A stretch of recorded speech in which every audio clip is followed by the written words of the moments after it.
We're so easily roped into somebody else's fight. This is why I say what unites and divides us needs to be studied. When we talk about sisters needing protection, brothers want to argue in the comments about what she was wearing. And when we talk about it being okay dating a brother that's driving a bus, sisters want to talk about lowering their standards and they want to argue about that. Every time I come on this app, we are coming at each other's necks in the gender wars and the diaspora wars or whatever's going on. But let something go on that's been going on with us for hundreds of years happen to someone non-black, and all of a sudden a bat signal goes into the sky and we all become geopolitical commentators and unite. And there's nothing wrong with having sympathy for other people. Like I said in my last video, it's okay. If you're a humanitarian, cool. But the humanitarian crisis is going on right now in the Congo and the Sudan. It's much larger than what's going on in the Middle East. No matter how bad you feel for another oppressed people that are also oppressing your people, there is more going on with your people that you could be focusing on.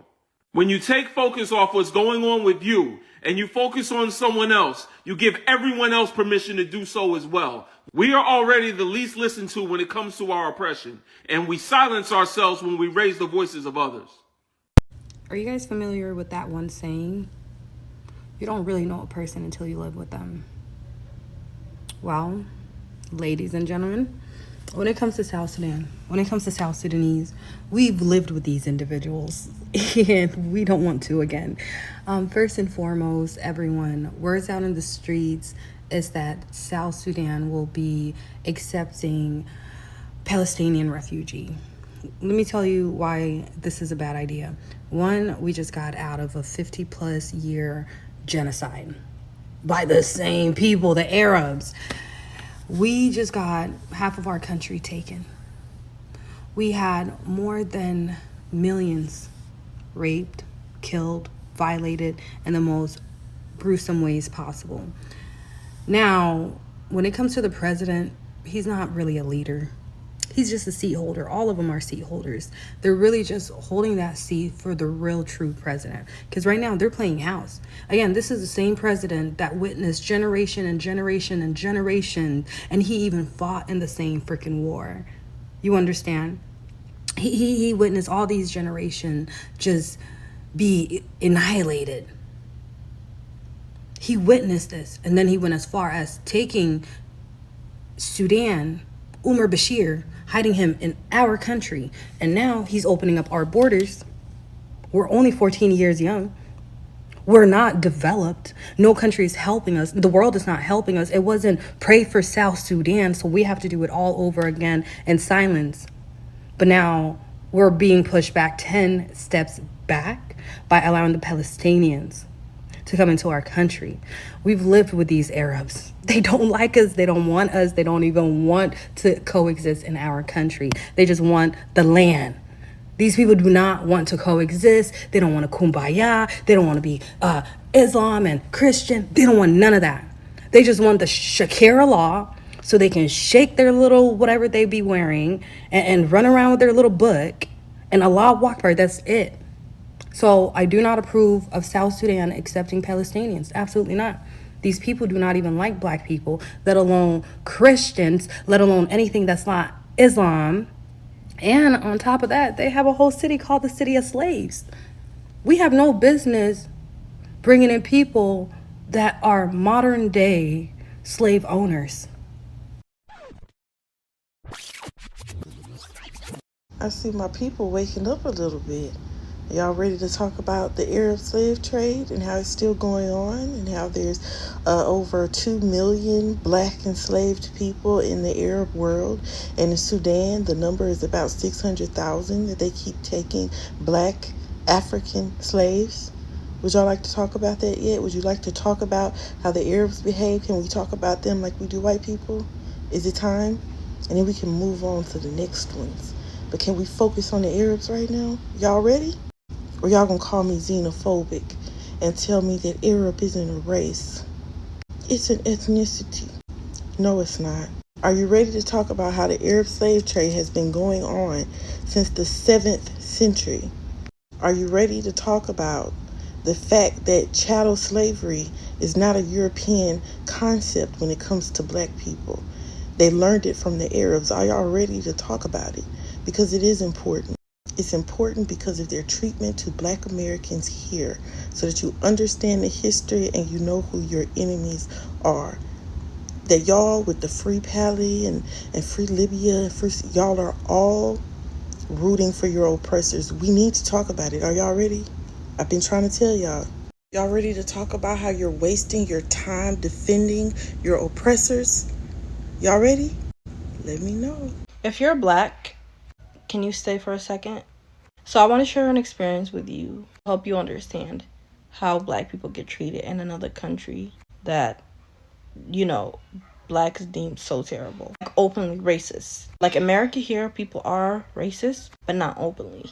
So I lived in the Middle East, in Jordan, Amman. Mind you, I'm Muslim. I speak Arabic. I am just a brown girl. I'm from Sudan. Where I'm from, people speak Arabic. When I lived in the Middle East, I will tell you guys, I experienced everything involving racism. It was from Middle Easterns. Even if you were from the Middle East yourself, if you were darker complexion, you're automatically deemed as just peasant. You are looked down on. I am telling you this. And these people will never take accountability. Especially now that they live in the U.S. All corner stores and all these things, majority of them are, Arab men. Black people love them. They praise them for, being the person in the corner. But y'all don't understand, if you are in their country, the way you will be treated, you are going to hate it. All right, y'all said y'all was ready to talk about the Arabs. Let's talk about this comment. Go look up Afro-Palestinians and how they're treated by the Israelis and the Palestinians. Let me give you a preview. They treat them like shit. They call them abids. They have them in a quarter in Gaza that's called Quarter of the Slaves, where the Afro-Palestinians are, and where they are at a socioeconomic disadvantage. They also endure racism from both the Israelis and the Palestinians. They treat them like shit. So while they're over there saying, we stand with Black Lives Matter, we stand with Black people in America, they treating the Black people in Palestine like shit. They have no rights, no protection. They're called abids, which means... But you don't see the blown up bodies of Black children, do you? Because they wouldn't pull at the heartstrings. But y'all are sitting there crying for your oppressors. Let's talk about it. What did the Palestinians do to Black people? Everything. Every horrible thing that you can imagine. The last recorded slave ship of Black people in Palestine was in the 19th century. In 1905, 8 Black people were registered as slaves in Palestine. Mind you, that was registered. And they don't even know the exact amount of Black people in Palestine. It's like they said from 3,000 to 10,000. They don't even know because they don't even care. They were brought there as slaves. Some of them immigrated, but most of them were brought over as slaves. We gonna dig deeper. What did they do? I'll tell you. 10 out of fucking 10.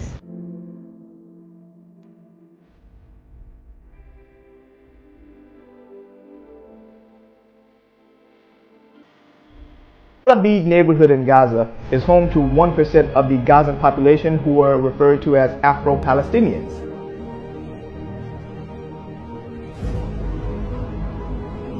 Abid in Arabic means slave, and the majority of these people who resided in this neighborhood, their families were actually enslaved to the lighter skinned Arabs throughout the generations. These people are looked down upon by the other local Gazan citizens, and they're considered second class. They're still being oppressed. They're still experiencing racism.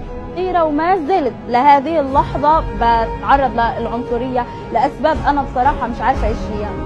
كان زمان بس الحين لا. نضحك على حالنا ونقول إنه العنصرية مش موجودة عندنا في المجتمع الفلسطيني. And why am I mentioning this? Because somehow there's this strange conception worldwide that people of African descent are expected to automatically support the atrocities of Hamas, claiming that these are the results of their oppression, their racism they've experienced throughout the years. But when in actuality, they're actually acting in the same way towards people of African descent in Gaza and also in the West Bank. I have no problem with speaking in regards to the necessity to find a just solution for us all to be able to exist together, but I'm not going to allow anybody to use the hurt, the pain, the oppression, the racism that we, people of African descent, have experienced worldwide to justify heinous activities against innocent civilians. فتاة ذات بشرة سوداء عايشة في قطاع غزة. أنا تعرضت للعنصرية من وأنا طفلة صغيرة وما زلت لهذه اللحظة بتعرض للعنصرية لأسباب أنا بصراحة مش عارفة إيش هي. كانت زمان بس الحين لا، مش موجود إطلاقا. الأسمر والأبيض واحد. ما نضحك على حالنا ونقول إنه العنصرية مش موجودة عندنا في المجتمع الفلسطيني. هي موجودة ولكن بنسبة أقل مما كانت عليه قبل 25 سنة أو 50 سنة. في فترة الطفولة إلا ما تلاقي فيه أطفال يعني يأذيك بكلمة نوعا ما، كوشي أسمر، وين يا شوكولاتة، وين يا إشي زي هيك.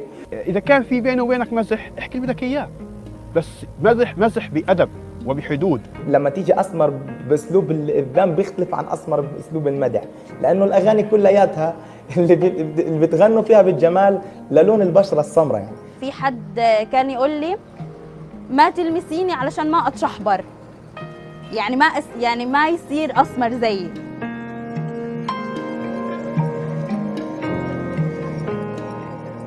كانت المدرسة مملوءة بالسمر وبالبيض، عمرنا ما حسينا إنه في فرق بين أسمر وبين أبيض، دائما مع بعض كأهل كأصدقاء كأصحاب. وأنا ماشية في الشارع نظرات الناس لإني، نظرات الأطفال، نظرات الناس الكبيرة حتى في السن، يعني بيعتبروني صراحة إن أنا كائن فضائي، بيعطوني نظرات إنه إحنا أفضل منك، إنه أنت أقل منا. عمر ما واحد أهاني في قصة إنه أنا أسود هو، لا في مدرسة ولا في نادي ولا في عبادة، حتى في الطريق، في الشارع، في كل حاجة، في السواق ما في.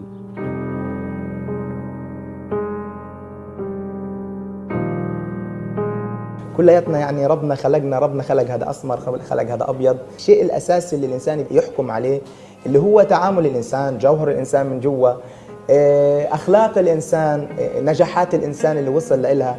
أنا أخواني مهندسين، واحد مهندس ميكانيكي والثاني مهندس كمبيوتر، وبيشتغلوا عادي.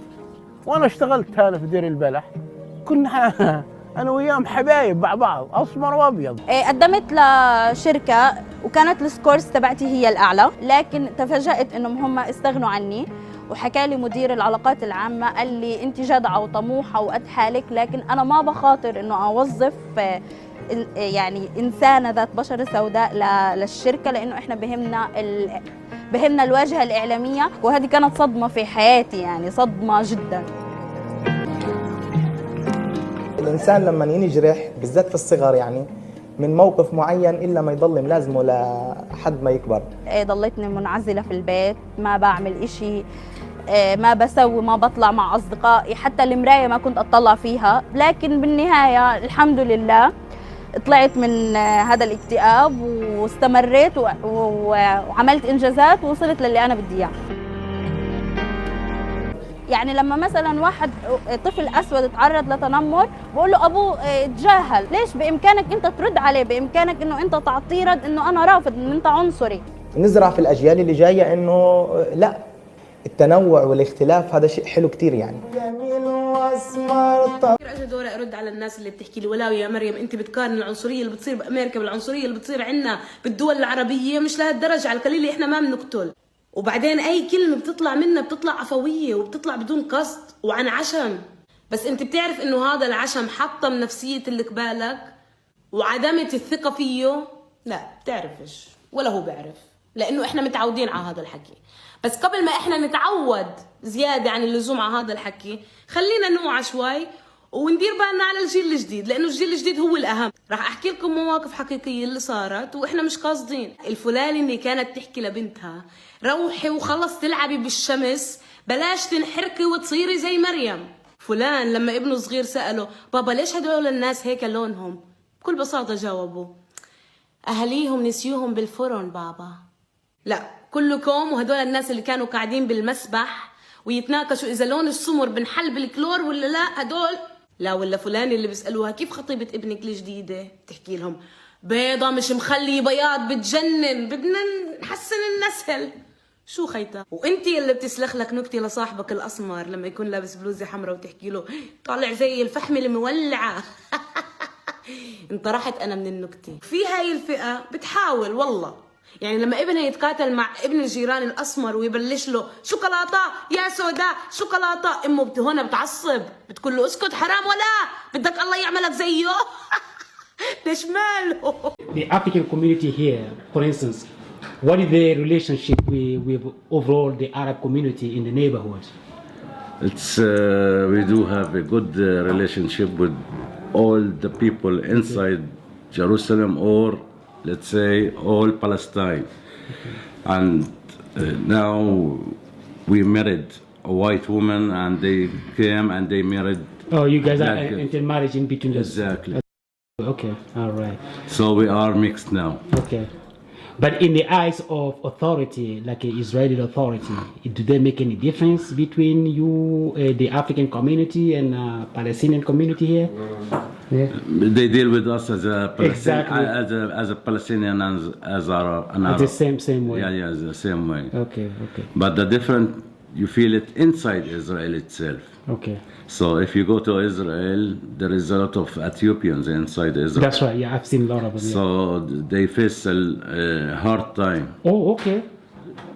Yeah. Like African Ethiopian Jews. Yeah. Yeah, they face a lot of. Yeah, they face a lot of problem, and it was a lot of demonstration everywhere in Israel against the way how they act with them. Okay. Oh, wow. And they killed several times many persons from them as well. From them, okay. And it's similar to the way what is going on in the States. Yes, so yeah. Like the police brutality. It was the same for the last time. It was the same thing, the same scenario. Okay. But and they are they are not ready to let them to reach higher level. Okay. So either cleaner in the hospital, or a security, or soldiers. Okay. Wow. Oh yeah. Mostly I've seen a lot of soldiers. That's for sure. Yeah. And or security. Okay.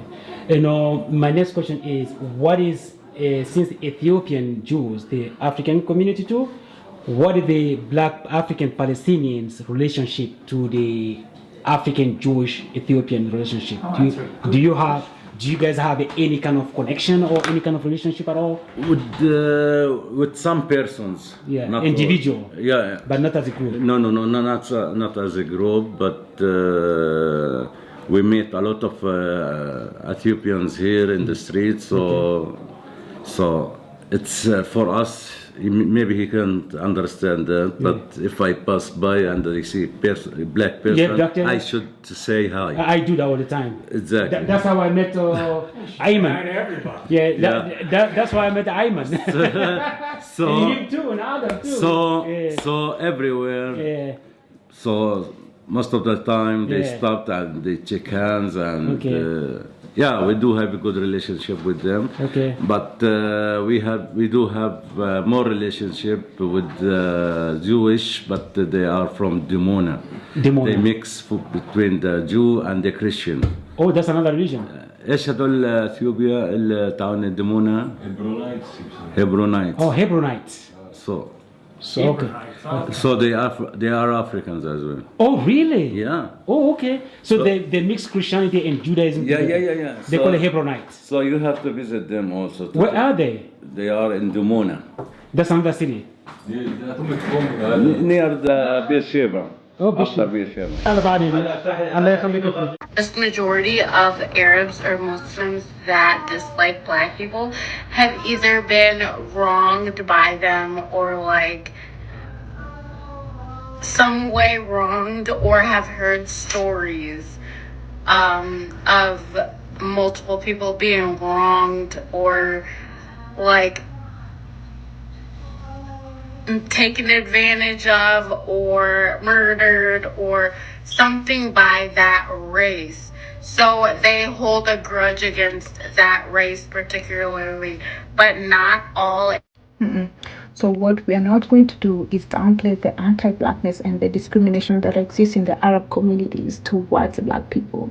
What we are not going to do is downplay the racism that exists in the Arab communities towards black people. What we are not going to do is downplay the atrocities that the Arab communities continue to commit towards black people to this day. Arabs still treat black people as slaves. They think black people are less of human beings. I mean, look at Morocco. Look at the Gulf. The amount of Kenyan women who've gone to the Gulf to look for jobs, and these women are literally burnt for entertainment. They're burnt for entertainment. These women come back home in wheelchairs if they survive at all. But you're going to come here and talk about 9/11 being a perfect example. So by your analogy, all Muslims should be treated some type of way because of 9/11. But if I told you to mention one thing that black people ever did to Arabs, any point in history where black people were so powerful and they did something to Arabs to warrant this kind of retaliation or justifies this kind of treatment, you're not going to tell me anything, because there's no point in history. So again, what we are not going to do is make excuses for a people who are committing atrocities to another different race or type of people. Because they often do these things and they often go unchecked and nobody wants to talk about it, and people continue to suffer under the Arab community. Black people are suffering and we have to call it as it is. We are not going to make excuses for that. No justification whatsoever. People are suffering. So stop making excuses.